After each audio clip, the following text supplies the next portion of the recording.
Welcome to the Goodwood Show.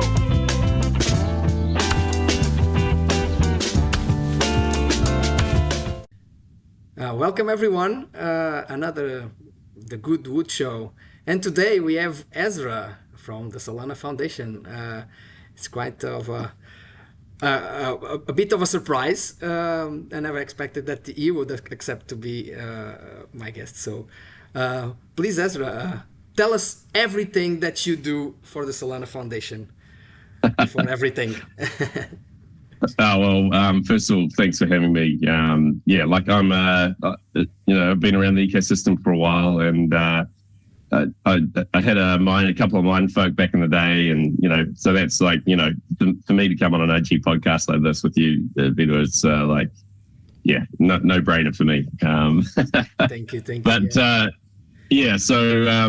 so most people know me around the ecosystem as Hårkl.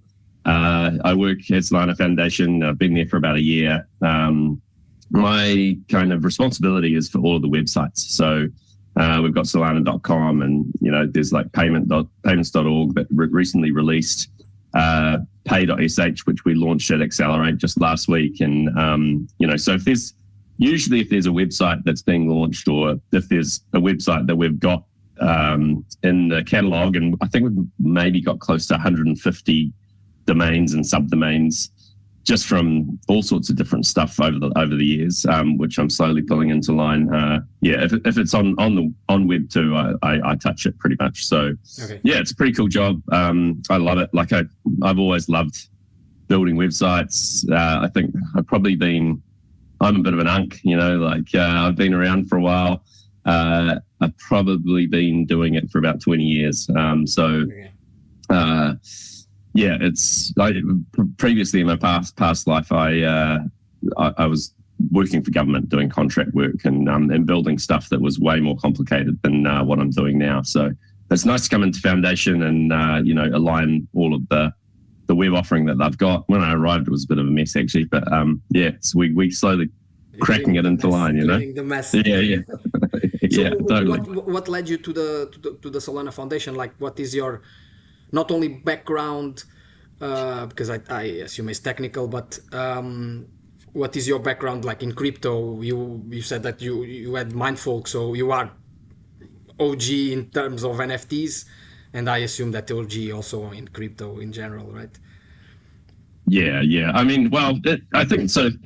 The crypto side of things, I think the first time that I meaningfully got interested in it was like 2014. Where I noticed that Bitcoin was kind of gathering some pace, that it was looking like it was going to be something, and so I was like, well, how can I buy some of this? Like in New Zealand, where I'm based, we're right down the arse end of the world, and it's really it's technically a first world country, but like a lot of the stuff that we have access to is potentially not what others do. And so I was like, oh, how can I buy this? So I kind of sniffed around and did a bit of research, and I figured out that I could go on. There's an old game called Second Life. Do you remember that? The MMORPG. Basically like Second Life. Yes. Sorry. Yeah. So it's kind of like The Sims online, the first metaverse, right? Yeah, pretty much. So they had a whole exchange because they had this currency in game called Linden dollars, and I figured out that because I was trying to buy it with a credit card, right, and I couldn't find anywhere to buy it with a credit card. None of the centralized exchanges would like register me. New Zealand wasn't an option. And so I bought some Linden dollars with my credit card, converted that to Bitcoin. And I bought like 2 Bitcoin, which I think was like $800 New Zealand at the time. And then I was like, cool, that's achievement unlocked, and I kind of left it for a couple of months, and it went up. And I think I sold it when I made about $1,000 on it. And I was like, this is great. I totally smashed it. And really what I should have done is bought everything, like just put everything into Bitcoin and kept it forever. And I would never have had to work again. But so that was sort of my first entry point.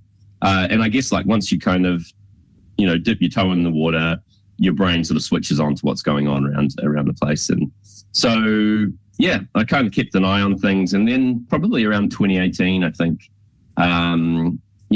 it was pretty obvious that the economy was not looking that great. It had been 10 years since the GFC, and in the GFC, they did nothing to fix the fundamental problems that caused it. And so, yeah, essentially I was like, shit, we need to figure out a way to kind of preserve our purchasing power.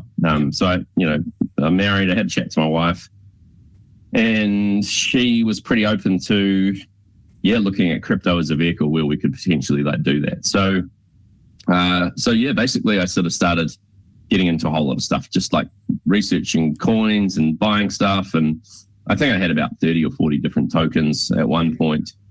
And I was kind of pretty interested in the technical side of things as well, because, obviously being a developer, it was right in my wheelhouse. And, but basically, long story short, I bought quite a few shitters and some which weren't so bad, but one of them was Solana, and I had a mate at work who was quite into it as well, and we used to talk about it a lot. And basically, as soon as I saw that it was this is like 2021, I think. Mm-hmm. As soon as I saw that it was fast, it was cheap, and transactionally, and it was properly decentralized, I was like, oh mate, this is it. That's the dream. Web 2 speeds, yeah, it does everything that everyone's trying to do, and the proof of history mechanism was very different from everything else. So I thought, man, I probably can start building on this. And it was around, it was sort of around COVID time. Yeah. I think my first project I started was like in one of our lockdowns during COVID. And so, and then I kind of never looked back really. Until I started at Foundation, which was May last year, I was working in government. So like building, I'm a full stack eng. So, and I got into the industry as a designer, actually. Like I studied digital media design. But I just gravitated more and more towards the tech. So, yeah, over my contracting years in government, I probably I built the back end for our customs sort of border force, which was a fun project. So that touched like 90% of their systems. It's the whole API layer that runs like all of the immigration stuff when you come into the country, and then worked at Ministry of Social Development, which does all of the kind of welfare stuff, and built led the team that built the client-facing website for that, essentially. So that was all payments and client management, big CRM sort of stuff. Quite big stuff, right? Not just small projects. It's like government projects, right? It's a lot of responsibility. Yeah, really big. Like government's crazy because it's like you're typically dealing with technology that might be 20 or 30 years old. Yeah. And then suddenly crypto is the other way around. It's supposed to be ahead of its time, right? Yeah, everything's moving at 100 miles an hour in crypto, and like what you learnt 2 months ago is potentially no longer valid in some cases. Basically I just built side projects while I was contracting because government was slow enough and I was good enough that I could do all of the work, and then I'd end up hitting a bottleneck. So I'd just clear what was ever on my plate, hit a bottleneck where someone else was in the loop, and that would take 2 or 3 days, and I'd basically have time to kind of hack on whatever I was working on. So my first project in the space was a project called Boomarney, which was a social media network, and it started out as called SoSol, like that was the first name of it, and then we sort of and I just built that solo. Crazy project to fucking take on, like trying to build a social media network by yourself. But that was around the time that Twitter was, being dicks about content and, canceling people for saying the wrong thing, and no one wanted to like or talk about anything that was controversial. So that was kind of the motivation behind that. But it's all like for free, right? You're just doing it for fun, or at the time you were already there was the potential of making money with those projects. Yeah, you've always got it in the back of your mind, like we had a token, and that token sort of, the idea that it was that it would drive the ecosystem. And the main thing that I kind of built with the token in the social media network was tipping, so the idea that you could tip people for posts. Yeah. Yeah, and it was fun, man. Like, in fact, the best thing that came out of that was it just connected me to a community, so like some of the guys aren't around anymore, but I still consider most of those guys like my very good friends, from that time, because we were in the trenches together, when you suffer pain and suffering together and you're trying to launch something, being rugged, probably eating, chewing glass. Yeah. And actually, like the tipping program that I bought, because it had like a very simple split mechanism to push a percentage back to the Boom account, was pre-anchor. So it was like, it was the proper chewing glass, like all of the account structs were manual and all of that sort of stuff. So that was fun, man. Like, the getting into that was my first foray into Rust as well. Which was a whole different kind of bag, like most of the stuff I'd been doing previously was like either TypeScript or Java or Kotlin, because government here is very, very Oracle heavy, it was a wild time, man. It's funny as you mentioned that, as I'm surprised that you didn't get the job in Solana Foundation as head of security or something like that, right? Because it's such a big narrative nowadays, security and all this stuff, right? With the rugs. So you had the experience of the government, but you got the job as Web 2 and website developer, let's say, right? The only thing that is actually not Web 3. Right. Yeah, it was crazy. Ironic, right? It's funny. I think it was maybe 2 months ago. I installed the Solana. So like I had a new laptop. I bought a new laptop when I started, and maybe 2 or 3 months ago, I installed the Solana client for the first time to do some stuff, and I was like, oh, bro, I haven't done anything meaningful at the program layer for like 8 months or something like that. I'm so far behind now. Which is kind of sad. But that's all good. It's all still there if I want to go back to it. And I'm loving what's happening at the foundation. Like 60% of our team there is new in the last 12 months. So there's I know of a whole lot of new faces. Yeah, it's great. Like there's the energy is really up. And it's the bear market is the best for pulling in the best people, because you just lose all the tourists, as everyone knows. So and a lot of the good ones probably from other projects, the projects rugged, finish, don't have money, so you can grab the best ones from each project that is quitting, right? I don't know, is bankrupt or whatever, and you can put the best team, right? It's like, imagine, I don't know if you like football, imagine Real Madrid now is bankrupt, and every club comes and takes all the best players for pennies, right? It's like, I assume that it's and there's no pressure, right? Because there's no it's interesting. I'm not sure whether it was intentional or not, but like around the time I got hired, they were hiring quite a few people, and there did seem to be a real focus on picking up people who had been around for a longer time in the ecosystem, which was cool, and especially founders. I mean, like I think Vibu's probably the most high profile hire in that regard, having done Drip and stuff. But it's pretty cool. Like everyone there is really they've got a deep love for Solana itself and the vision, and I mean, it's a really fucking hard job, because it's really like government. I mean, I think like being in government set me up really well for being a foundation, because it is a governance organization, and a lot of the challenges that they're facing are probably somewhat similar, and that government's really freaking hard, because essentially when you're building a product, you want to serve like 80% of your customers really well, and then you just forget about the long tail, of the other 20% or whatever it is.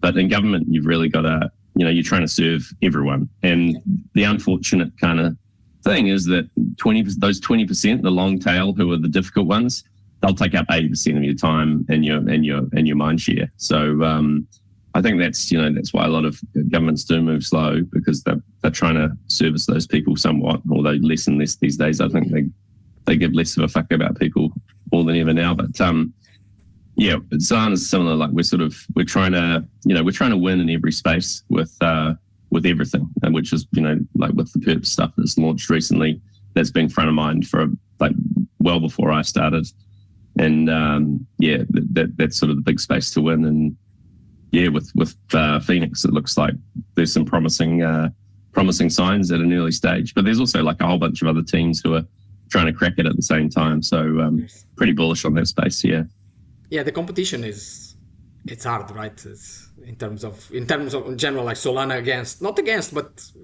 in the end of the day, it's a race for who develops the best technology, who gets more users, who gets there first, if that can even be said, right? Yeah, I think, and Perps is so complex because there's so many moving parts to it. And I mean, even, like the whole crypto Perp side of things, from what I understand, like I'm a relative layman, but, even Hyperliquid, who I think is settling at somewhere around 30 to 50 milliseconds, is way too slow compared to what Wall Street expects, which I think is like sub 5 milliseconds. So all of this stuff where I think Toly's talked about it before, the possibility of co-locating dedicated nodes like right next to trading centers, so that you can potentially start looking at that sort of 5 millisecond latency. Like that's the big one. That's the it's one thing to win Perps in crypto, but to win it institutionally is going to be a whole different thing. But you've got to lay the foundation first with the crypto side, right? And get the liquidity and all that sort of stuff. So that's good. We're on the journey. I think we'll get there. That validator that's going to be next to the Wall Street going to make a lot of money. Bro, yeah. That's I know because we have a validator now, and it's like it's funny because you get into a world that you didn't know anything about, and you see all the to get stake and then decentralized, and you have to have the validator on this place so you can get stake from there, and then oh my god, it's mind blowing. Right? Yeah, and those are just the native validators, right? Like then you've got things like Jito's BAM, and people are trying to kind of build stuff that is potentially going to satisfy institutions' structures around KYC and stuff like that. But then, then you start, well, that's essentially like an L2, and then I don't know, it's complicated, man. It's way above my pay grade. layers of complexity, right? When we think about it, and it's funny because you mentioned the analogy comparing to the government, and it's funny because for the government you work. You don't have the clients. You don't have to find clients, right? The clients is everyone in your country, and the foundation is a bit like that, right? Everyone that uses Solana is your client, so you don't even have to find the clients. The clients are already there. Comparing with other projects, right? Projects have to find the clients, see if the clients like the project or not. In this case, they don't have to like it or not like it. Like if they use it, it's what they get, right? It's completely different way of working, right? And mentality. Yeah, exactly right. Yeah, and like you've got a guaranteed stream of income, and it's a big stream of income. Governments and foundation are aligned in that way. Yeah. That can make you really lazy as well. Like it's like you say, you don't necessarily have to serve your customers. But I think that's one of the great things about foundation is that they're relentlessly focused on hungry people who are there to win, it's, and that's definitely the culture in there.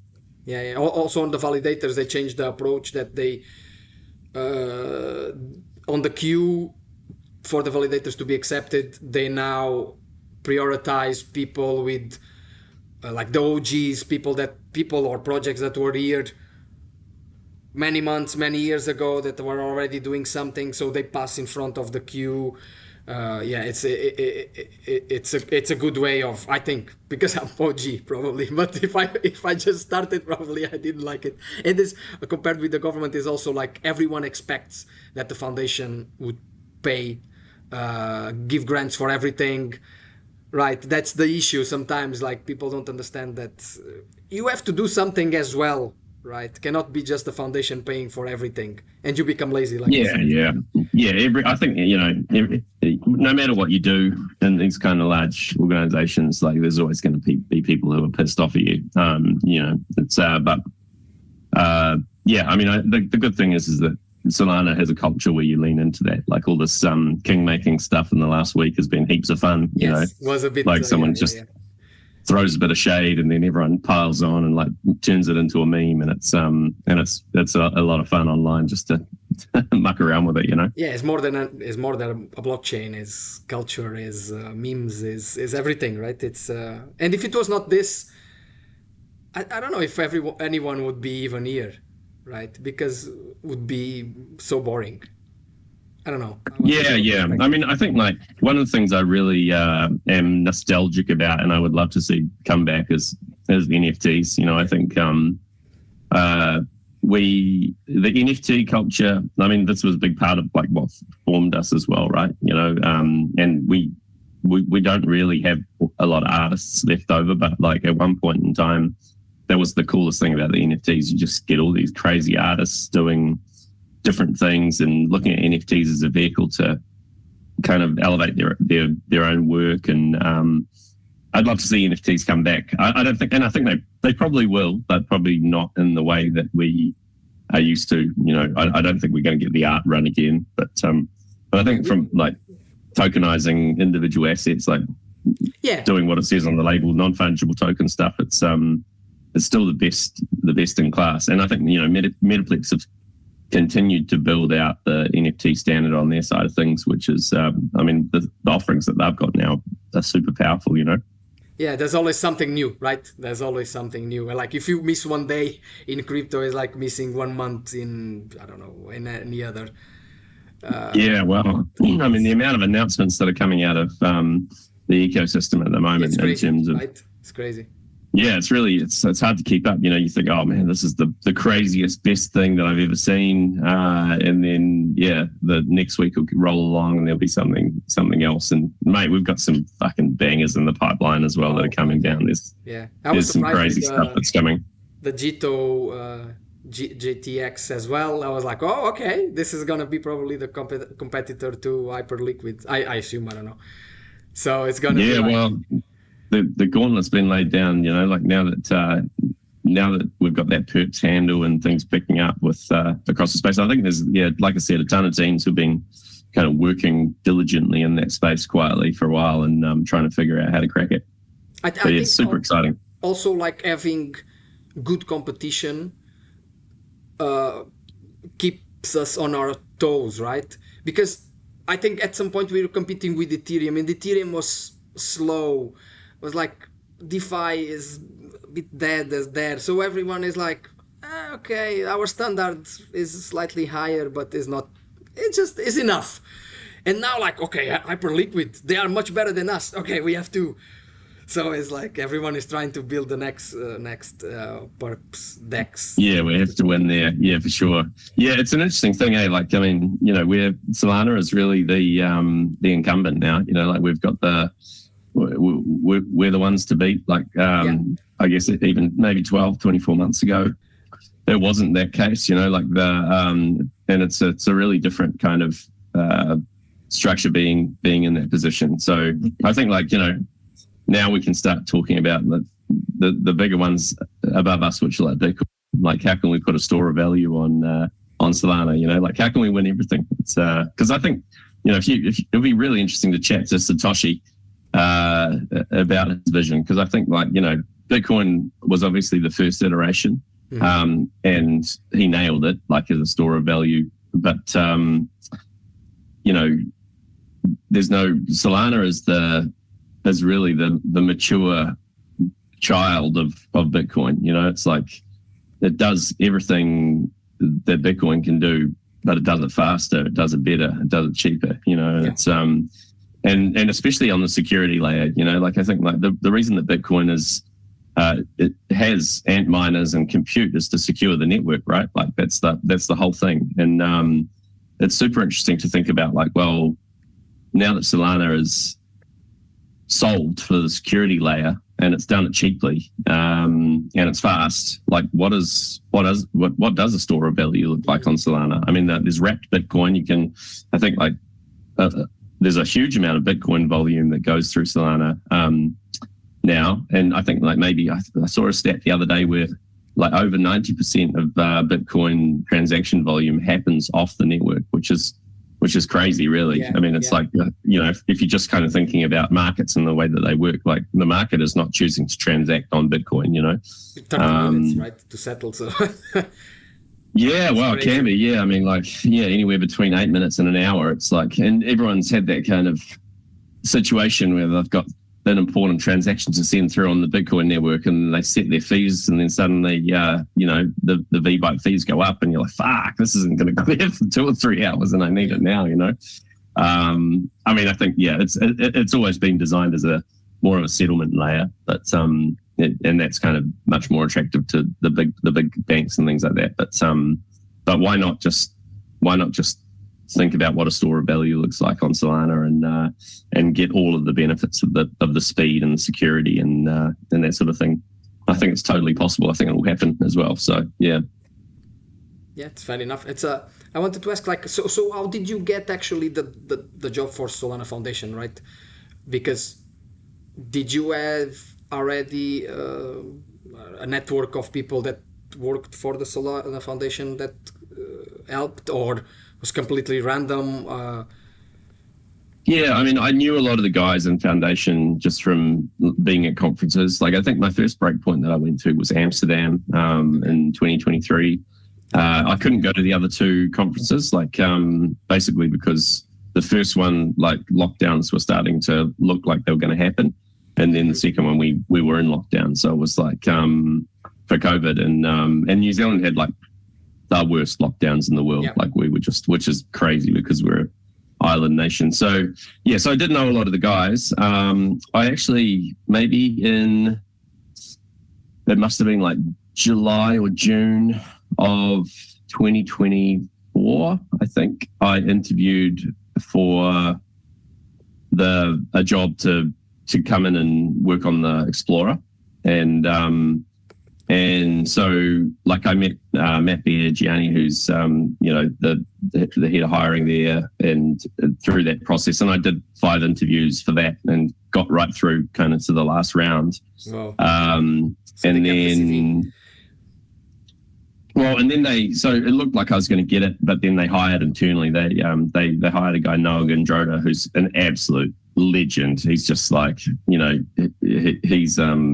the right guy for the job, and like he's gone up to SpaceX now. Like, he's working there. So okay. Yeah, he was at Foundation for a year, but he's an awesome dude, man. Like, just really humble guy, really smart, like, just, and very pragmatic about his approach to stuff. So he was, I was pretty stoked to see him get it, because I think at the time the Explorer was pretty basic, and he did a lot of stuff to just behind the scenes to really make it a lot better. So I got to, I think I interviewed with John Wong, who was head of engineering at that time as well, and talked to a few of the other people in the engineering team, and then obviously missed it, and then kept on working my government job. And then in February of 2025, my contract finished with what I was working on. I was working at a place called Land Information New Zealand, which was building like basically all of our geospatial data stuff. They were building a big PWA around that. And so I was sort of on the team doing the visualization layer, which was heaps of fun, like canvases and vectors.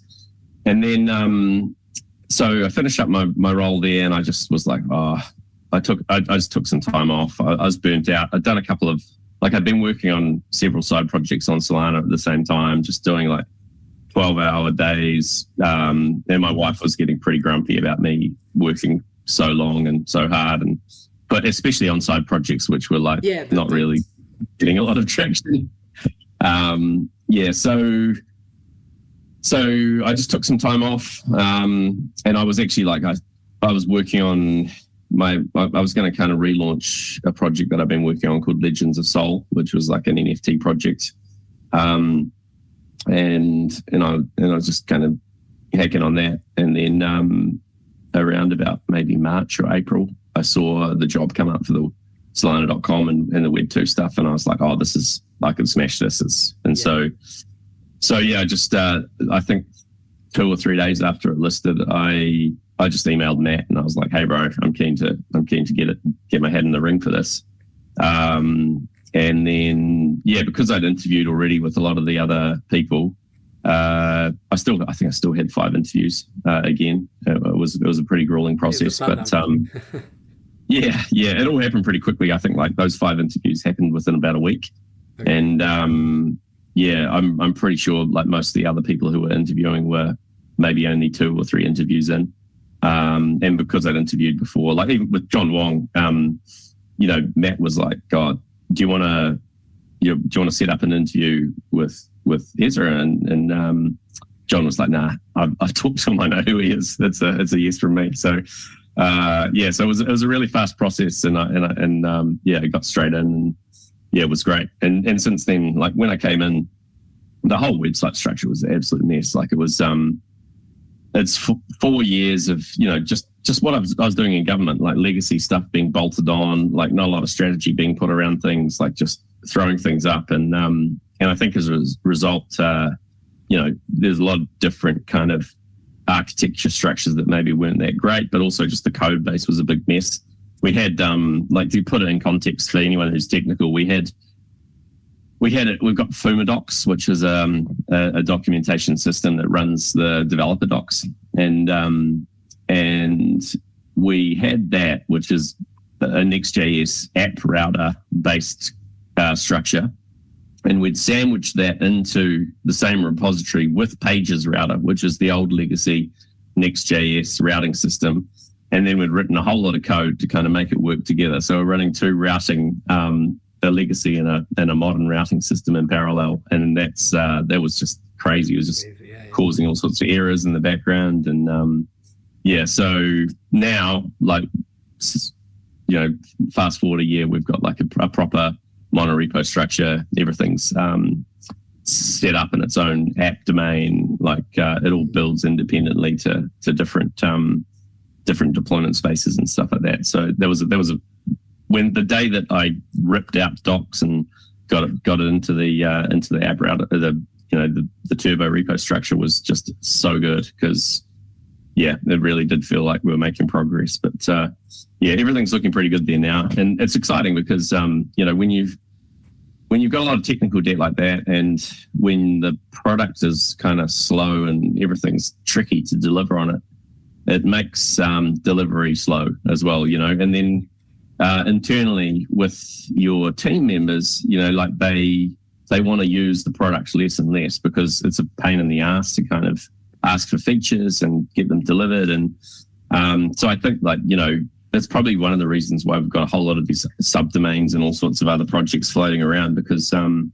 the architecture, people just didn't want to kind of put things on Solana.com, like they and whether it was conscious or subconscious, they're gravitating away towards other things and other solutions.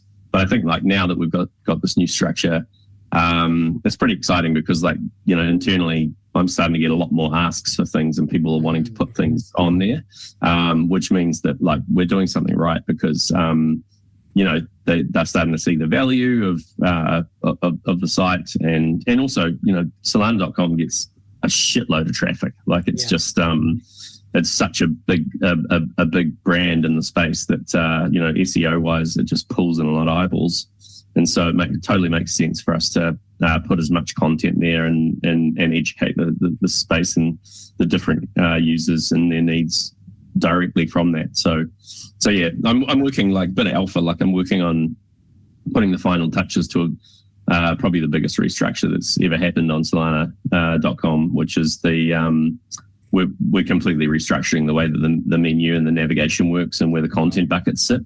So we're going to be a lot more audience aligned with what we're doing. So sort of splitting it into developers and institutions and ecosystem.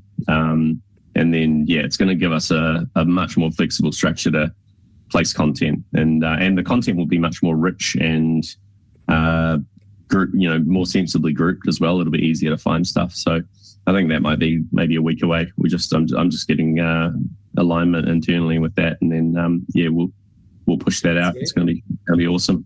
Good alpha. What is the I don't know if you can talk about that, like the structure is just you, or you have a team? You have to report to someone before. How does it work? Yeah, it's so my role's a little bit weird because it's such a cross-functional role. Like it does like the main people that I work with are like the events team, like Ali and Amy. Delivering website content for Breakpoint and for Accelerate and all that sort of stuff. And then now it was previously we had like a sort of engineering department where all the developers were grouped. And I think like because John Wong's left now just recently, which I'm so sad about. He's such an awesome dude, but he's doing good stuff. Sorry? Where did he go? He's gone. He's working with Nickel, and they're doing like a skunk works kind of thing, which is, I think, like he's just got a whole lot of fun ideas, and he wants a vehicle to deliver those. So he's off doing that, which I think is going to be super interesting. He's an amazing dude. He's got some phenomenal ideas, and he's one of those interesting guys who's like very good technically, very good relationally. Like he can go on Bloomberg and talk about anything and be personable. And then he's also got a really good strategy head, and he's amazing at managing people. So he's kind of like the full package. He's a real weapon. Okay. So he was head of engineering and foundation when he was there, and the team was kind of structured under him, all the developers. And then we had at the start of the year we sort of had a bit of a shuffle around, and so Viv became head of product, which was the new role that was created. Viv, and then I got put in that team. So there's like a products team, and we've there's maybe I think 8 of us, and we're doing things like pay.sh and tokens XYZ, and all of these kind of more product based things that are starting to roll out of Foundation. That's kind of sits in our wheelhouse. But yeah, my role, like it used to be in marketing, it got pushed over to engineering under John, and now I'm in products. But really, like I'm like the janitor. I'll just like work. There'll be requests that come through from all sorts of people, and I'll just work with them to solve their problem, however that makes sense, and get the content out there. Which is fun, man, because you work with a lot of different people, and solving their problems is pretty fun. It's and the event side of things is awesome because events are the heart and soul of Solana. Like all of the IRL stuff that we do, it's everyone who goes along to our conferences just gets blown away by like the quality of content my and one, people. In Portugal, when I went to Breakpoint, I was like, no way, this is like, I was like a kid in a candy shop. I was like, this is crazy. Found your people. yeah, it's mind blowing. Yeah. And then the side events, of course. The side events are done by projects, not by the Solana itself. But it's like the whole thing, the whole shebang is. I recommend everyone. Even the hacker houses are amazing because they are free, and that is even like okay for free. I'm here, like I can talk with everyone. I can have a meal, food. There's everything there that you don't have to be concerned about anything. Just build, right? So Yeah, there's because the hack house is coming up in London Breakpoint this year. I think like due to popular demand, I'm pretty sure that Ali got her days is insane. Everyone was just like, one. Oh, we need another hacker house. We missed them. Come on, please, Ali. And she was like, let's go. Yeah, so that's going to be awesome. I think, I'm definitely going to try and get along to that for probably the week before Breakpoint, which is, although the lead up to Breakpoint is going to be, might not be so bad this year, actually, like the way that, everything's going. So, it'll be good, but it'll be my first hack house. I've never been to one. It's I've been to quite a few different like DAO events. Like I've done 3 island DAOs, I think. Never been to Mountain DAO though. That looks good as well. It's the developer centric events are always the best because you just get to geek out with everyone, right? There's something new happening on Solana, and you can hear it. Soul Radio is a 24/7 radio stream and original tracks only. No copies, no noise, just real vibes from the ecosystem. If you're part of the space, you need to hear this. Discover Soul Radio now at solradio.fun. So when someone is hired to the Solana Foundation, do you think that their level of culture or understanding of what is Solana is evaluated as well, or do you think that doesn't matter? You just hired by skills, or I guess it depends on the role. Like, I mean, you're always, I suppose it's always going to be in the back of mind, but like we've got quite a few people who were previously around Ethereum and that sort of system. Like, I think, yeah, it really does depend. Like, I don't think there's any kind of hard and fast sort of rule around hiring and culture and all that sort of stuff as far as like OG-ness. Yeah, but everyone, like, the people who've come over from the Ethereum ecosystem who have seen Solana and gone, oh, this is awesome, and bought in, are absolutely cracked as well. Like, it's crazy, man. Like, working with the team and foundation it really is like the best people in the world at what they're doing. Like, it's okay. And there's a good reason that like most of the other ecosystems look at Solana Foundation and with a lot of envy, because you can't manufacture or fake what we've got. Like, it's it is really authentic, and I think everyone sees that, which is pretty cool. It's pretty cool to be part of, to be honest. And can we, in terms of Web 2 and Web 3, can we compete with Web 2? For example, I was seeing a job opportunity, I don't know, engineered or something, high position, or I think it was on Solana Foundation, or I don't remember, or Jito or something like that. And it was like a lot of money, like 400K per year. That for me is like, oh, mind blowing. And then I was telling a friend on Google, and he was like, oh, that on Google is 800K per year. Wow, no way. So I feel that there's still a gap between what crypto can offer in terms of, I'm not even talking about credibility and stuff, but in terms of wage and, I don't know. Yeah, I mean, yeah. It's just, I mean, it's the free market in operation, right? Like, I mean, if you look at the AI space, like the packages that some of those top level guys was like, that is insane. I mean, billions of dollars, right? For pretty short time frames because the opportunity to win becomes so big, and they see one person who could potentially move the cart on that.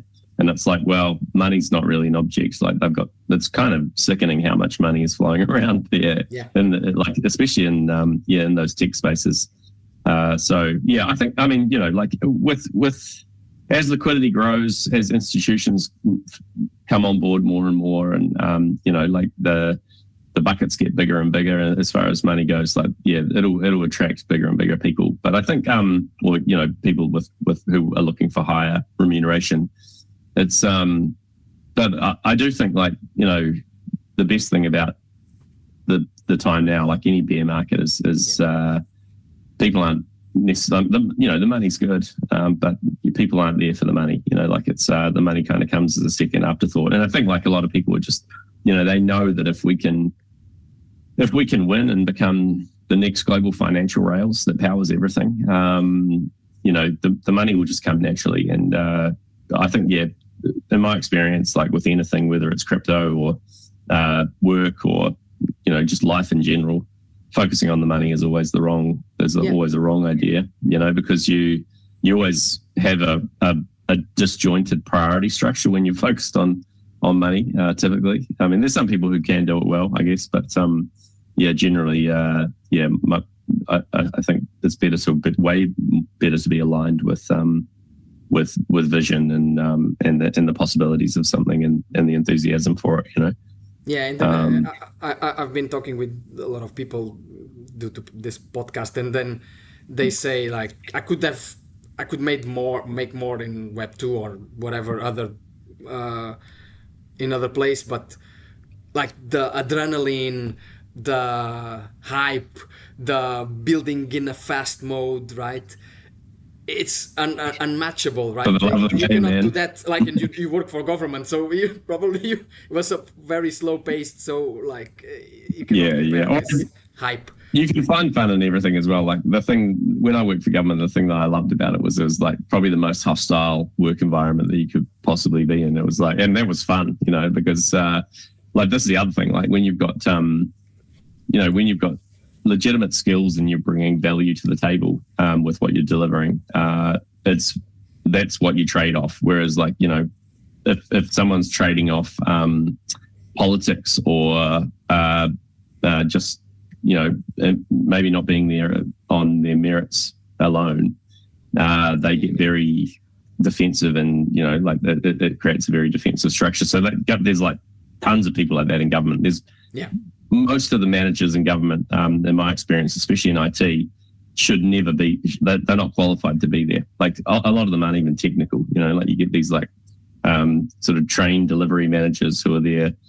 And it's a lot of fun because like if you look at it kind of in a very kind of Kafkaesque way where everything's fucked and everything's on fire and that's kind of fun, it's a pretty good place to be. So, but yeah, I think back to your question about the Fast pace. Web 2 versus crypto versus AI and remuneration and things like that. Like I think especially because of AI now, which is, I think since the start of the year, it's meaningfully really changed the game.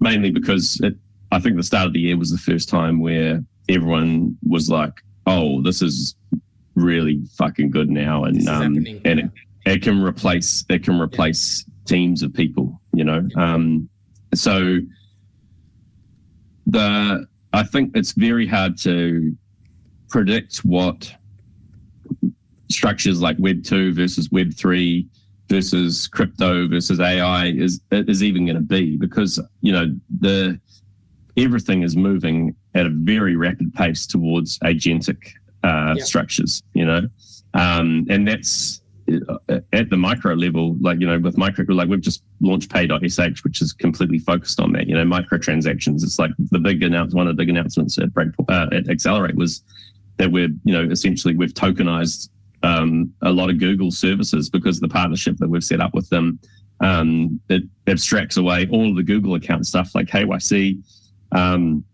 and everything that you need to use Google services, and packages it up into a bunch of API endpoints that you can pay, a tenth of a cent to use for one single call, which is, so I think like, Google have done that, no doubt. I wasn't part of the talks or the negotiation to get it across the line, but I've got no doubt in my mind that they're very conscious of this, and that's why they've engaged in it, and they know where everything's going. And so yeah, I think like what does the new work environment look like in that context? And I don't know if I have a good answer for it, because it's all moving so fast and so fluid.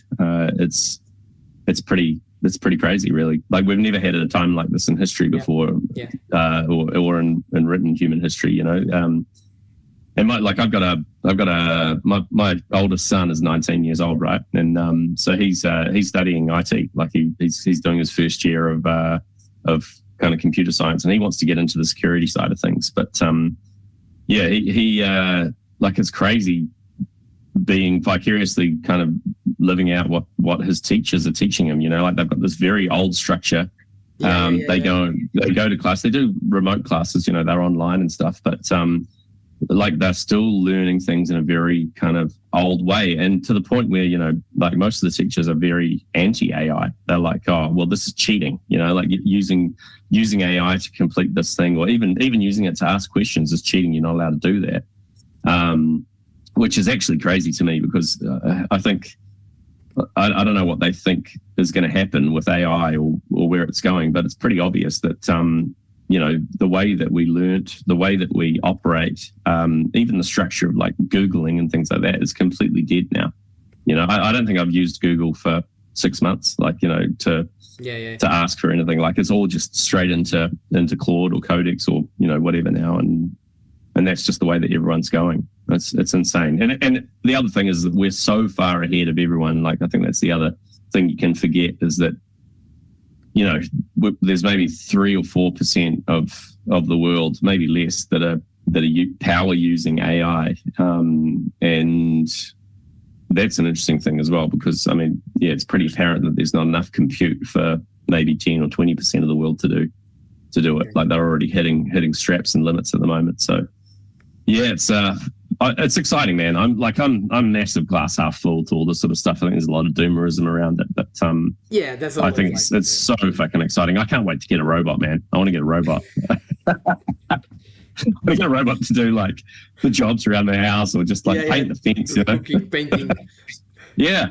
Going we're building a deck at the moment, and I'm like, man, if I could get a robot to do this, would be so awesome. And it's funny, like your brain now changes, right? Because you probably use, like you said, you use Claude to do your tasks or to help on things that, like, most is like research and stuff, right? But it's things that would take you 1 week, now it gives you in like a few minutes, right? Bro, so seriously, you think, like, I'm doing a manual job, but you think, how could I delegate this to an AI agent to do this even manual job, right? Our mind is changing. I think it changed also when we got like Google. We had Alta Vista. If you are from the same generation. Yeah, bro, I remember Alta Vista. The first time I saw Alta Vista was mind blowing. I was like, my cousin was like, "Oh, look at this! I search here. The websites that do this, wow, loads of websites. Like, how the hell this thing knows about where?" Yeah, it's like crazy. And now AI is a bit like that, right? So it's mind blowing. Yeah. So, and you have to shift your brain, right? The way you search, the way you think, the potential.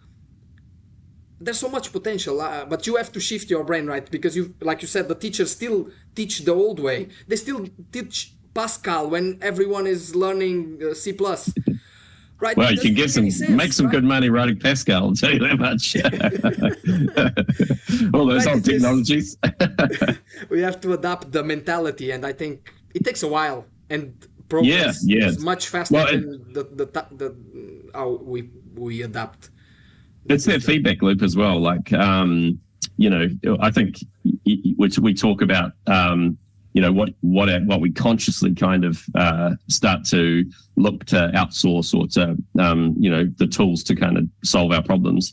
But there's the crazy thing about Web 2 and Google search and AI is the subconscious feedback loop back. Like, I think a long time ago, I just stopped. My brain stopped indexing things that I didn't need to remember, because all I needed to remember was how to find it. Right. So, and I mean, you and I are from a generation sort of pre-internet where that wasn't the case. Your brain had to index everything. It had to remember phone numbers. It had to, like, all of the kind of detail and minutiae around your day-to-day life was managed by your brain. And then suddenly, Google came along.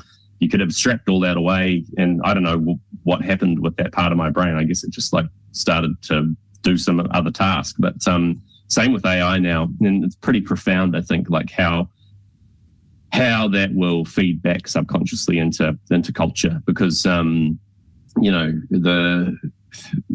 that whole uncanny valley thing, right? Like with the thing with animation where there's the uncanny valley. So the whole uncanny valley thing is you have a X and a Y axis, and basically as realism goes up, the amount that you are impressed goes up, right? So you're like, wow, this is amazing, this is amazing, this is amazing. But you hit this kind of weird point where it suddenly becomes repulsive. So I think like it's widely talked about that there's that movie that they might have released 15 years ago with Tom Hanks in it about the train. Like, I can't remember the name of it, but it's like the Christmas movie. It's like the Midnight Express or something like that. I think it's called.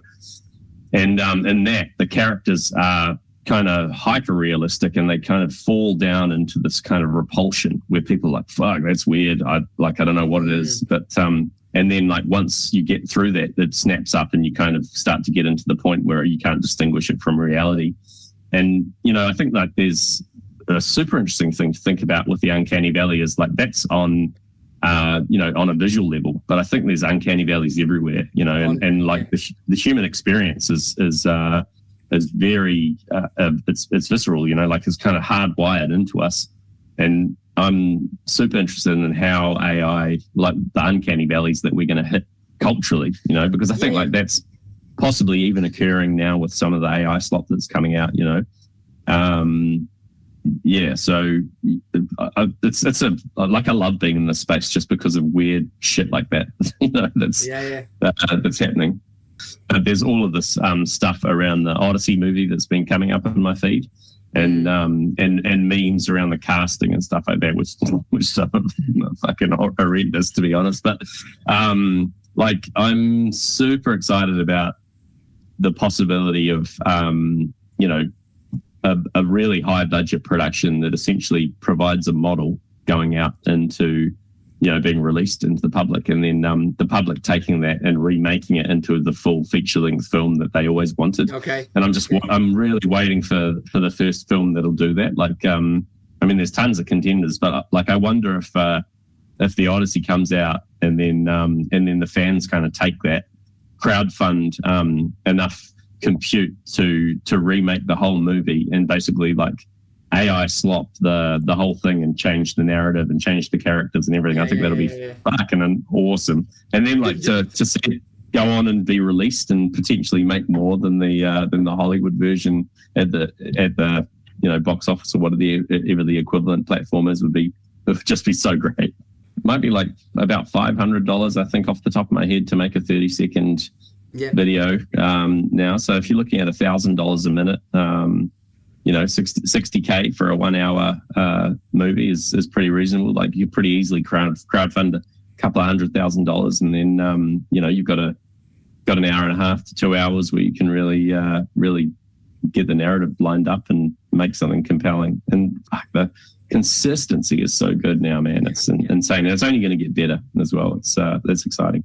I don't want to derail too much into AI, but actually I wanted to ask in terms of what is the vision for Solana Foundation from what you know and AI, like because people are always scared that it's going to happen the same as like Coinbase, right? One day 20% or 14% of the people are made redundant, and it's never nice. And I don't know. What is your feeling and your opinion about that? Yeah, we're a really lean team. I think there's maybe like 85 people in Foundation. So, and everyone's like operating in a space that is important. So, and we're all in on AI,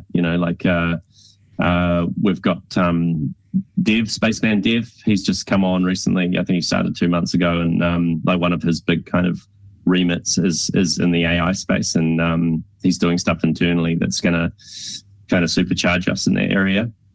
So I think that's probably more of a problem for some of these bigger legacy teams who have 1,000 people, and maybe it's maybe easier to let go 300 because they're probably more in the admin space, or they're doing busy work that AI can do now, like the kind of more the boring tasks. The more boring tasks. So, but then, you see a company, I think Coinbase laid off 300 people and then they had a 7-hour outage or something like that. So, there's always that. Funny. Do you know that old story about the guy in the mountains who unblocks the streams? And it's like an old fable. And basically, like the long and the short of it is that there's this old guy, hermit. He lives up in a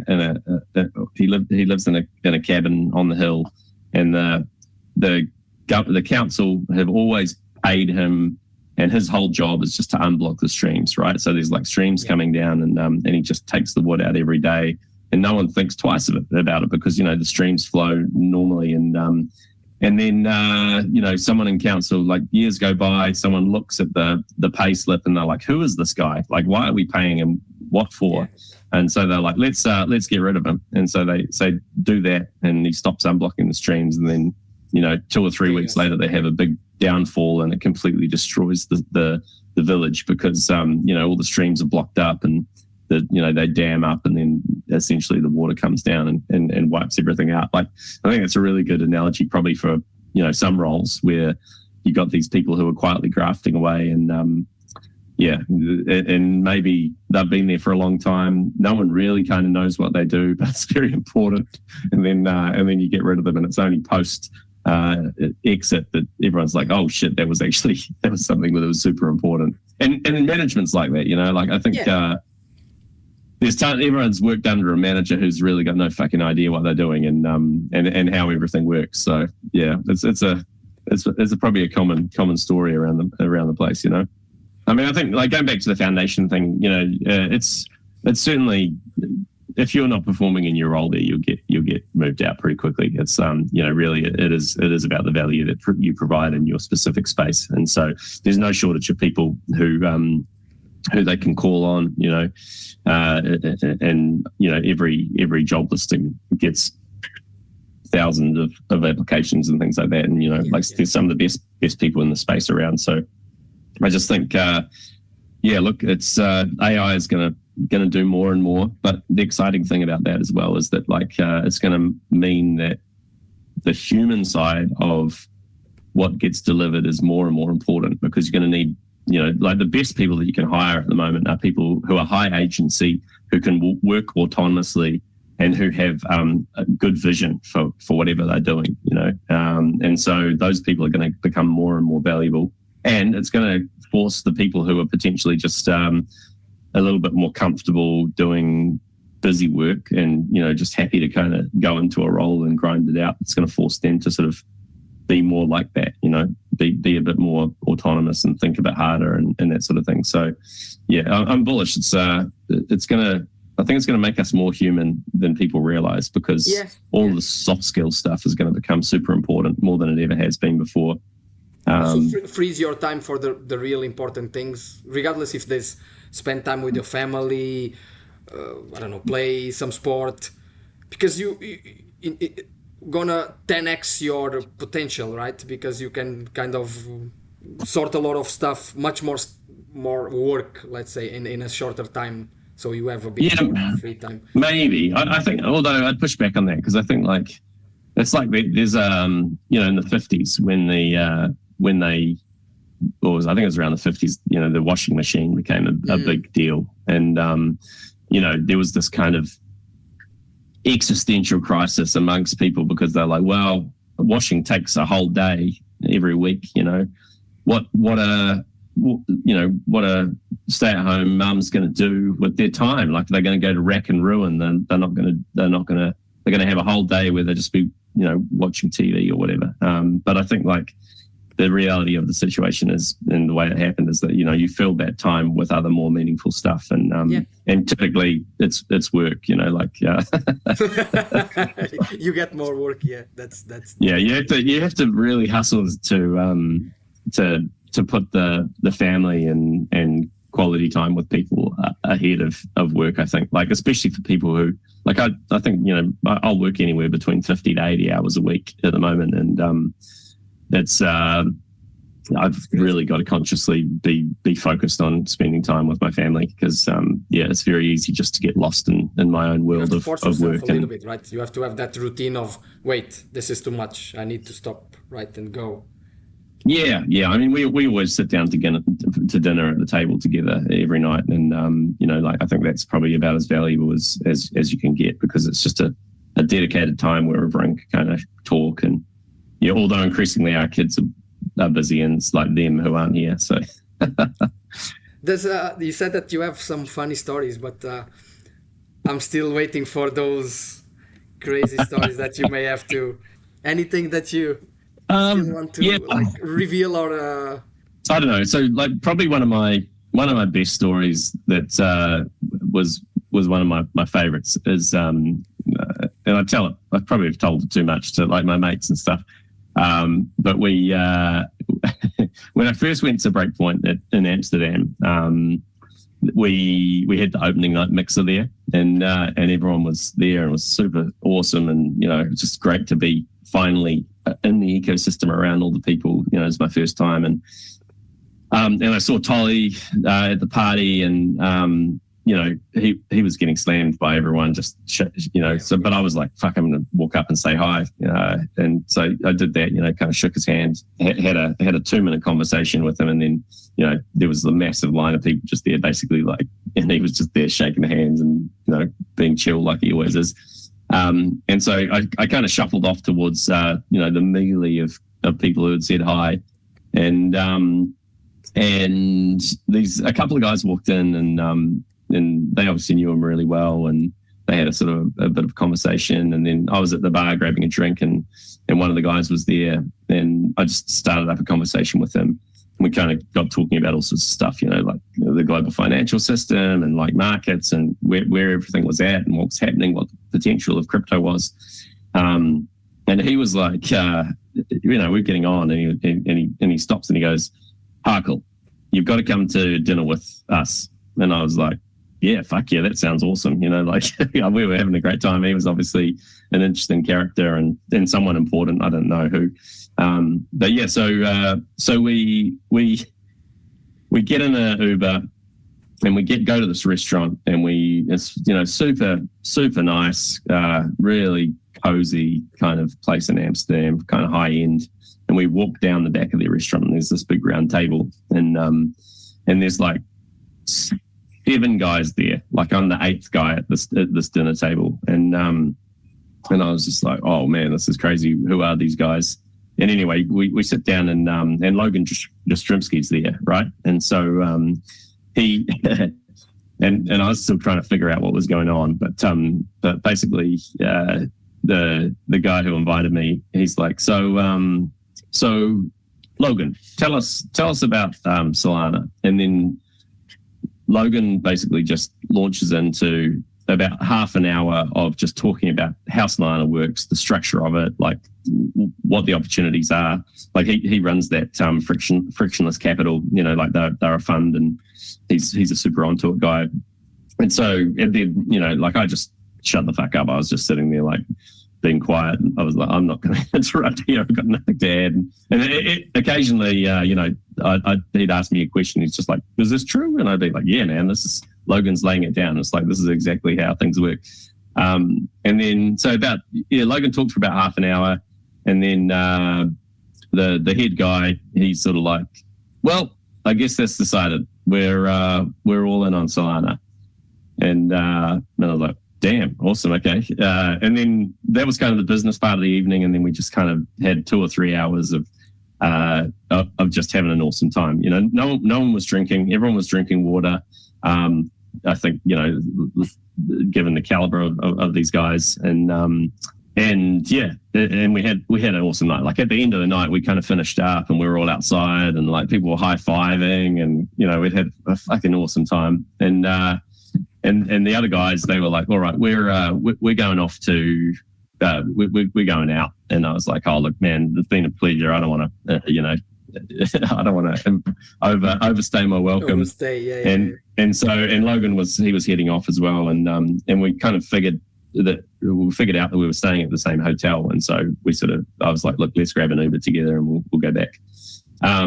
So yeah, said goodbye, and then we're in the taxi, and Logan goes, do you know who you were sitting at the table with tonight? And I was like, I've got no idea, but I'm assuming these guys were all super heavy hitters. And he's like, yeah, those guys, between them, the largest Ethereum, they hold the largest amount of Ethereum of anyone. Like, all Ethereum whales, like, they've got massive amounts of Ethereum. And so, yeah, so I was basically, he was like, you basically just attended the most exclusive event of Breakpoint. And I was like, damn, that's crazy.